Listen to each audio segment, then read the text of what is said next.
Presiden Jokowi baru-baru ini menyatakan harga obat Indonesia semakin mahal dan melonjak tinggi.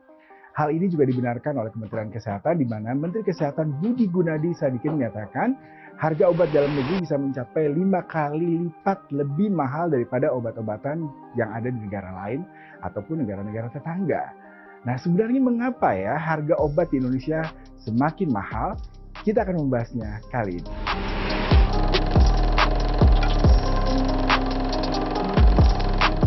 Harga obat dalam negeri mahal karena memang ditentukan oleh bahan baku obat. 90% bahan baku obat Indonesia masih impor. Berdasarkan data dari BPS selama 5 tahun terakhir, data impor bahan baku obat terus melonjak. Di tahun 2022 saja misalkan, ada 35.890 ton bahan baku obat kita masih impor dengan jumlah harga yang dibayarkan pemerintah cukup fantastis. Sebesar 8,27 triliun rupiah atau sekitar 509 juta US dollar dengan kurs rupiah pada saat itu dipatok 16.257 rupiah per dolar Amerika Serikat. Kenyataan ini juga bisa kita lihat dari e-katalog yang dirilis oleh Kementerian Kesehatan, di mana Kementerian Kesehatan menyatakan dari 1.809 jenis obat yang dipasarkan, 56 obat diantaranya masih impor atau sekitar mencapai 3%. Lalu dari negara mana saja Indonesia mengimpor bahan baku obat? Ada 5 negara besar sebagai pemasok bahan baku obat di tanah air. Pertama adalah Tiongkok. Tiongkok sendiri menyumbang 20% active pharmaceutical ingredient atau API ke negara-negara di dunia atau negara global dengan produksi mereka mencapai 2 juta ton per tahun dengan ada 2.000 jenis obat yang dipasarkan di seluruh dunia. Dengan nilainya cukup fantastis di tahun 2023 ada 2,2 miliar US dollar. Kemudian disusul oleh Amerika Serikat, kemudian juga negara Belgia, kemudian Spanyol dan Belanda. Nah, negara-negara ini adalah negara-negara pemasok bahan baku obat untuk Indonesia, maka tak heran harga obat Indonesia semakin melonjak. Apalagi kalau kita bicara mengenai kurs rupiah terhadap dolar, kemudian penambahan pajak yang diterapkan kepada bahan baku impor obat-obatan yang didatangkan dari 5 negara ini. Variabel apa saja menentukan harga sebuah obat yang akan dipasarkan kepada masyarakat?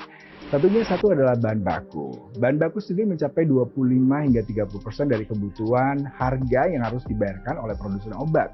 Kemudian juga biaya kemasan mencapai 10%, lalu marketing dan promosi, kemudian distribusi dan tentunya keuntungan yang harus didapatkan dari perusahaan dalam memproduksi obat, dan semua variabel ini akan menjadikan harga obat tersebut senilai jumlah rupiah tertentu yang pastinya akan kita bayarkan ketika kita membutuhkan obat pada saat kita sakit.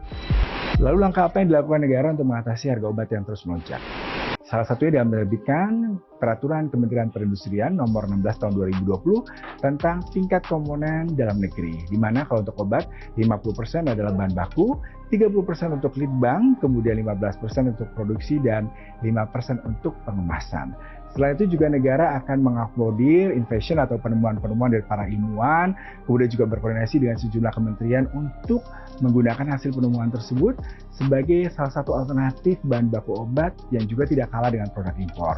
Kemudian juga dari segi produksi, negara akan memberikan subsidi dan juga meningkatkan inovasi teknologi dan membantu para industri obat dalam negeri untuk mendapatkan keluasan dalam memproduksi obat-obatan dalam negeri, terutama kalau kita bicara mengenai bahan bakunya. Nah, yang paling penting adalah negara akan menyederhanakan birokrasi dari impor obat-obatan, bahan baku dari luar negeri, dan juga memotong birokrasi di bea cukai sehingga obat-obat yang diimpor dari luar negeri, terutama bahan bakunya lebih efisien dan harganya bisa lebih terjangkau.